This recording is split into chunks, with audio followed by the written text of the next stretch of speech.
We will discuss about the electric field due to an infinite wire. Okay? तो आज हम infinite wire पे कितनी इलेक्ट्रिकल फील्ड प्रोड्यूस हो रही है वो आज हम क्या करने वाले यहाँ पे देखने वाले हैं. क्लियर? तो यहाँ पे हम कंसिडर करते हैं एक डायग्राम को. तो एक इन्फिनाइट वायर निकालता हूं मैं. So this one is infinite wire and positive charge is uniformly distributed. यहाँ पे आप पॉजिटिव भी ले सकते हैं, नेगेटिव चार्ज भी ले सकते हैं, ऐसा कुछ नहीं. सो पॉजिटिव चार्ज को हमने यहाँ पे डिस्ट्रीब्यूट किया, तो नेगेटिव चार्ज रहेंगे तो सिर्फ डायरेक्शन वहाँ पे क्या होगी आपकी चेंज होगी. Clear? So this one is plus infinite and this one is minus infinite. Okay, अब इस वायर से आर डिस्टेंस दूर पे एक पॉइंट कंसिडर करता हूँ, P point. Okay, and the distance is R. तो यहाँ पे हमें पी पॉइंट में कितनी इलेक्ट्रिकल फील्ड इंटेंसिटी मिलने वाली है और यहाँ पे हम क्या करने वाले हैं उसको फाइंड आउट करने वाले. क्लियर? तो यहाँ पे अब यहाँ पे हम इन्फिनाइट क्यों कहते हैं इस वायर को? Actually it can be considered that is the infinite wire. तो हमने यहाँ पे इन्फिनाइट वायर को क्या किया, कंसिडर किया, लेकिन एक्चुअली ये तो हमें फाइनाइट दिख रही है. इन्फिनाइट का मीनिंग क्या होता है, मतलब जो कभी भी खत्म नहीं होगी, हम उसी को बेसिकली इन्फिनाइट कहते हैं. लेकिन यहाँ पे वैसा नहीं है, यहाँ पे एक्चुअली फाइनाइट वायर होगी. लेकिन देखो ये जो आर डिस्टेंस है, तो इस आर डिस्टेंस इतना स्मॉल है इस लेंथ के कंपेयर में. तो इस लेंथ के कंपेयर में आर डिस्टेंस इतना स्मॉल है, तो इस आर डिस्टेंस के लिए ये वायर इन्फिनाइट होगी. तो आपको यही टर्म आपको क्लियर करने. So this term is a relative term. तो ये क्या है, रिलेटिव टर्म एक कॉन्सेप्ट है. तो इस कॉन्सेप्ट को आपको हम फिजिक्स में और मैथ्स में यूज करते हैं रिलेटिव टर्म को. क्लियर हुआ? ओके, तो यहाँ पे मुझे क्या फाइंड आउट करना है, electrical field at point P. Okay, तो फर्स्ट वन हम कंसिडर करते कुछ चीजों को. फर्स्ट वन हमने कंसिडर क्या किया, एक infinitely long charge wire consider की. Second one consider a linear charge density. Linear charge density को कंसिडर करते हैं.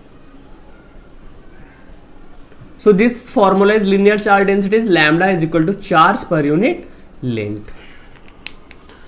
तो लीनियर चार्ज डेंसिटी क्या होती है? देखो हमने surface charge density, volume charge density and linear charge density, ये सारे के सारे जो कंसेप्ट है वो हमने 11th में पढ़ा है.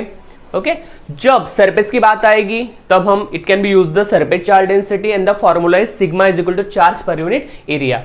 देखो जो मेरा एप्लीकेशन 1 है, जो मेरा लास्ट वीडियो था, okay, the application 1 of Gauss law, तो वहां पे हमने सरफेस चार्ज डेंसिटी का यूज किया था, क्योंकि हमने सरफेस पे चार्ज को डिस्ट्रीब्यूट किया था, तो इसकी वजह से it can be use the surface charge density. Okay, लेकिन यहाँ पे एक वायर है, वायर पे चार्ज यूनिफॉर्मली डिपॉजिटेड है, तो यहाँ पे हम लीनियर चार्ज डेंसिटी का अप्लाई करें. तो बेसिकली लीनियर चार्ज डेंसिटी क्या होती है? तो किसी स्मॉल यूनिट पे, देखो बात ध्यान से समझो, किसी स्मॉल लेंथ पे कितने चार्ज प्रेजेंट है, this known as a linear charge density.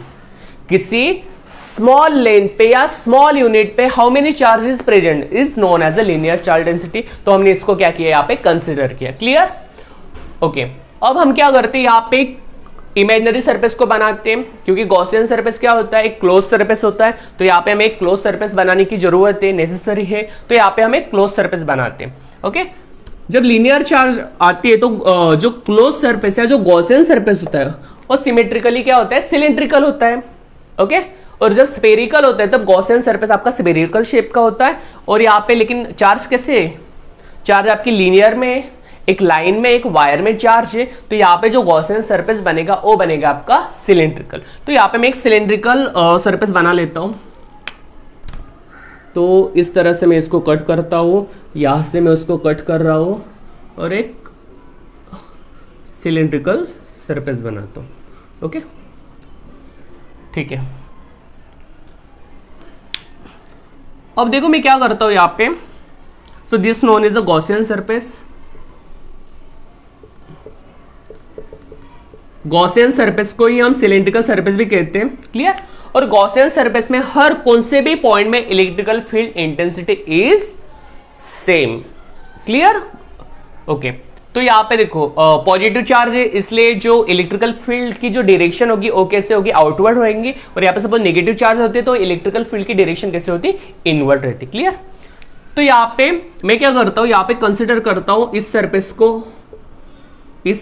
को और ये अंदर वाले सरफेस को. ओके, इस पॉइंट से लेके इस पॉइंट की जो हाइट होगी, लेंथ होगी, उसको यल मानता हूं. ओके, अब यहां पे मैं सरफेस ए मानता हूं इसको, this one is surface B and this one is surface C, this is the curve surface of cylindrical surface, okay, this is the B surface, this is the A surface, clear. अब देखो हम यहाँ पे इस cylindrical surface में, okay, total flux कितना होगा, ये हम यहाँ पे क्या करेंगे, फर्स्ट वन कैलकुलेट करने वाले, okay. Now for surface A, for surface ए, अब देखो फॉर सरफेस ए में कितना फ्लक्स है, तो हम कैलकुलेट कैसे करेंगे फॉर सरफेस ए में, ओके। तो देखो फॉर सरफेस ए में प्लेनर है, ओके, तो प्लेनर में जो सरफेस की जो हम डायरेक्शन को फाइंड आउट करते हो कैसे होती है, परपेंडिकुलर टू द सरफेस, तो यहाँ पे इसकी डायरेक्शन कैसे होगी, परपेंडिकुलर टू द सरफेस, मतलब ऊपर की तरफ, तो यहाँ पे इसकी डायरेक्शन होगी इस तरह, ओके। और इलेक्ट्रिकल फील्ड की डायरेक्शन कैसे होगी, this one is positive charge, the direction of electrical field is outward, मतलब इस तरह। तो यहां पे ये जो डीएस है या जो एरिया है, ओके, तो इसके बीच और इसके बीच में जो एंगल बन रहा है वो एंगल बन रहा है यहां पे आपका 90 डिग्री, ओके। अब देखो सरफेस बी की बात करता हूं, सरफेस बी में, अब देखो सरफेस बी में जो प्लेन होगा, ओके, तो जो प्लेनर होगा, तो प्लेनर का जो सरफेस होता है तो वो भी क्या होता है, परपेंडिकुलर टू द सरफेस होती है उसकी डायरेक्शन, ओके, तो इसकी डायरेक्शन कहां पे होगी, outward, so this direction is outward, okay, and electrical field की direction outward, तो यहां पे भी एंगल बनेगा 90 डिग्री, समझे। अब क्या बचा आपका, ए हो गया, बी हो गया, अब यह हमारा सरफेस सी बचा है, ओके। अब देखो सरफेस सी में, आप सरफेस सी में कौन सा भी पॉइंट ले सकते हो, ए पॉइंट, ए पॉइंट, ए पॉइंट, ए पॉइंट, सपोज ए पॉइंट लेते तो इलेक्ट्रिकल फील्ड की डायरेक्शन इस तरफ होती, ए पॉइंट लेते तो इलेक्ट्रिकल फील्ड की इंटेंसिटी इस तरफ होती, ओके। लेकिन हमने कौन सा पॉइंट लिया है, एट पॉइंट पी, मतलब ए पॉइंट लिया है, ठीक है।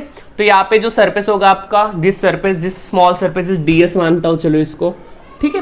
तो यहाँ पे डीएस की डायरेक्शन कैसे होगी, अब देखो डीएस की डायरेक्शन कैसे, अब ये प्लेनर सरफेस है तो इसकी डायरेक्शन आउटवर्ड, अब यहाँ पे प्लेनर सरफेस था तो इसकी डायरेक्शन आउटवर्ड, यहाँ पे प्लेनर सरफेस था इसकी डायरेक्शन आउटवर्ड, यहाँ पे अब प्लेनर सरफेस कैसे है, इसके परपेंडिकुलर रखा है हमने, ओके। तो यहाँ पे जब हम इसको इस सरफेस को जब इसके परपेंडिकुलर रखेंगे यूनिफॉर्म इलेक्ट्रिकल फील्ड में, तब इसका इलेक्ट्रिकल फील्ड और सरफेस एरिया की जो डायरेक्शन होगी वो कैसे होगी, पैरेलल होंगी, ठीक है। अब देखो इस डीएस की जो डायरेक्शन होगी वो रहेगी आउटवर्ड, ओके, इस तरफ, और यहाँ पे जो इलेक्ट्रिकल फील्ड लाइन जा रहे हैं वो कैसे रहेंगे, देखो ऑल पॉजिटिव चार्ज, तो इलेक्ट्रिकल फील्ड लाइन भी क्या होंगे, outward, so this one is electrical field is outward, okay. अब देखो एट पॉइंट पी में इलेक्ट्रिकल फील्ड और जो आपका सरफेस है दोनों की डायरेक्शन कैसे पैरेलल है, सेम है, तो यहाँ पे आपका एंगल बनेगा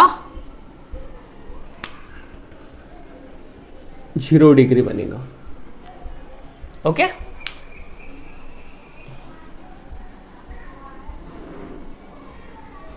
यहां पे आपका एंगल बनेगा 0 डिग्री, ए 90 डिग्री, ए 0 डिग्री, ए 90 डिग्री, ओके।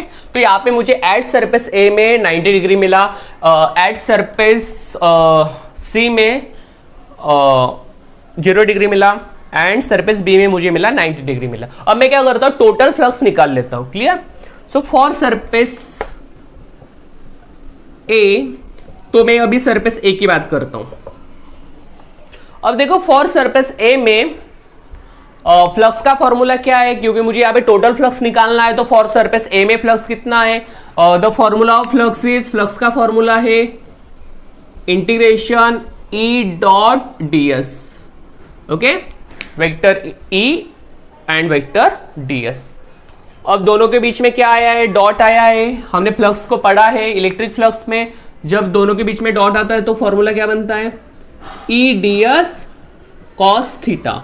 अब देखो यहाँ पे थीटा कितना है आपका, थीटा कितना बना आपका फॉर सरफेस ए में, this surface A, this surface B, okay, the theta is 90 degree. 90 degree क्यों बना, क्योंकि electrical field and DS vector, यहां पे ऐसे लिखता हूं, electrical field and DS vector are perpendicular, clear. So okay, integration E DS cos 90, cos 90 कितना होता है आपका 0 होता है, सो दिस टर्म इज 0, तो ये पूरी की पूरी टर्म क्या हो जाएगी 0 हो जाएगी. Okay, so this one is 5.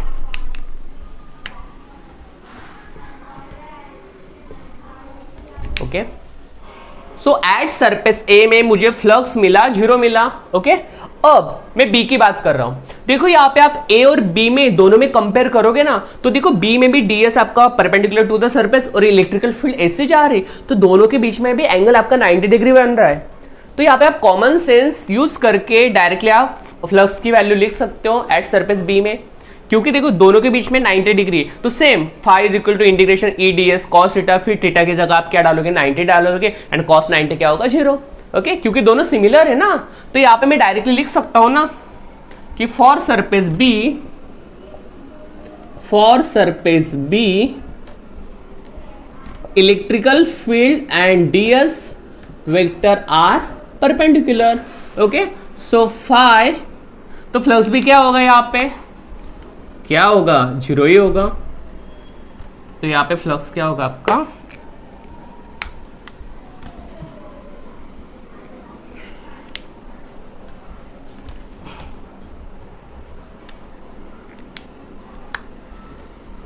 Zero होगा.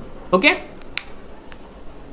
आपको सिर्फ एक बात ध्यान में रखनी, इलेक्ट्रिकल फील्ड और सरफेस वेक्टर ओके दोनों के बीच में जब एंगल 90 डिग्री का बन रहा है तो फ्लक्स डायरेक्टली 0 ले लो, because E and D S are perpendicular the angle made by the 90 degree. Theta is equal to 90 degree, put this value of E D S cos theta, so cos 90 is 0, the all the value is 0 and phi is equal to 0. Clear, simple. So for surface A हुआ, for surface B हुआ. Okay, अब मेरे पास एक ही surface बचा है. अब देखते ये 0 बनेगा या कुछ अलग बनेगा. ओके, अब हम इसी पे डिपेंड है, क्योंकि इसने तो कुछ नहीं दिया 0 दिया, इसने भी हमें 0 दिया. अब देखो लास्ट वाला हमें क्या देता है. Okay, next one is a for surface सी.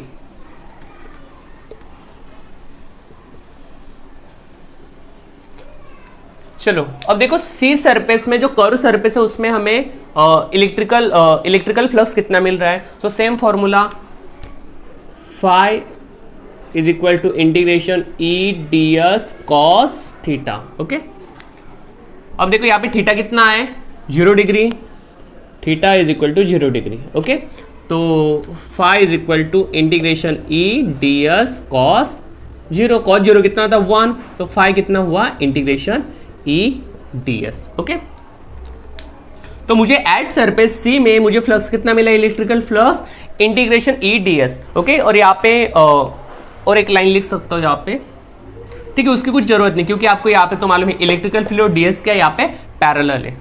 यहाँ पे लिख देता हूँ electrical field and DS are parallel. Okay, और इन दोनों में इलेक्ट्रिकल फील्ड डीएस दोनों क्या थे परपेंडिकुलर थे, तो यहाँ पे एंगल 90 डिग्री का बना. और यहाँ पे इलेक्ट्रिकल फील्ड और डीएस क्या था पैरेलल था, इसलिए एंगल कितना मिलना 0 बना. So cos 0 is 1, so 1 into E D S. Okay, तो मुझे यहाँ पे मैक्सिमम फ्लक्स मिला integration E D S. Okay, अब देखो मुझे फाई ए फाई बी और फाई सी मिला. अब मैं क्या करता हूँ टोटल फ्लक्स निकालता हूँ.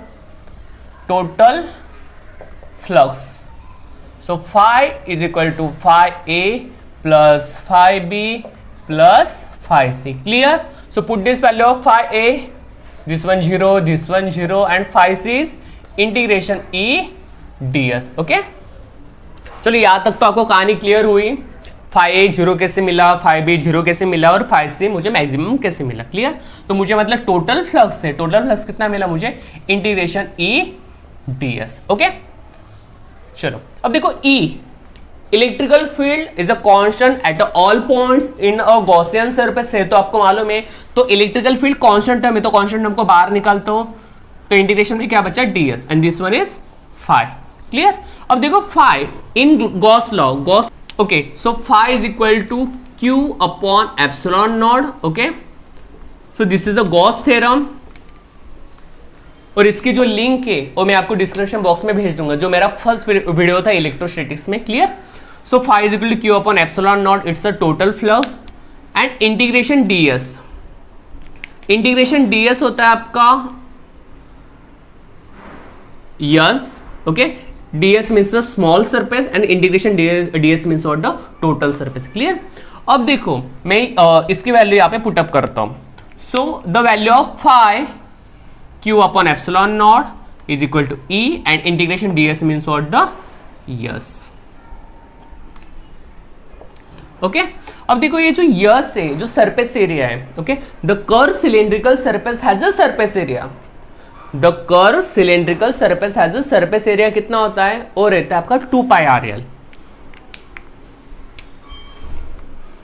Yes is equal to 2 pi R L.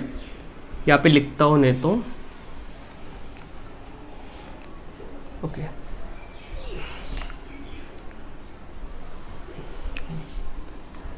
The curve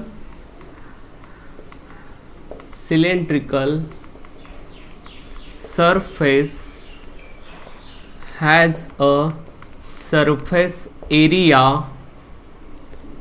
S is equal to 2 pi r n. Clear. Okay, मतलब कहां से? इस पॉइंट से लेके इस पॉइंट तक, क्योंकि सरफेस ए और सरफेस बी में तो फ्लक्स क्या है? 0 है. अब मैं सिर्फ इसकी बात कर रहा हूं, इस कर्व सिलेंड्रिकल सरफेस की बात कर रहा हूं. ओके. और इसकी जो लेंथ कितना है? यल. इसलिए मैंने यहाँ पे यल लिखा है, यहां तक, इस पॉइंट से लेके इस पॉइंट तक. Okay. So the curve cylindrical surface has a surface area yes is equal to 2 pi R L. तो मैं यस की जगह क्या पुट करूंगा यहाँ पे? 2 pi R L. Clear. Okay. So S is equal to 2 pi R L. Okay. So put this value of S. So Q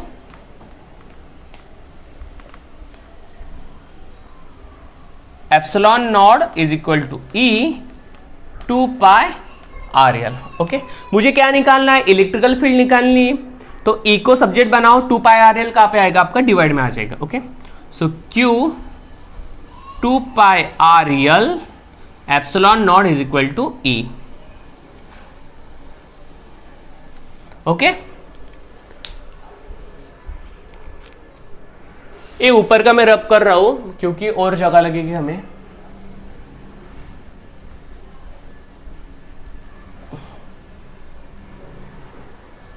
अब देखो आपके पास एक फॉर्मूला है, lambda is equal to charge per unit length.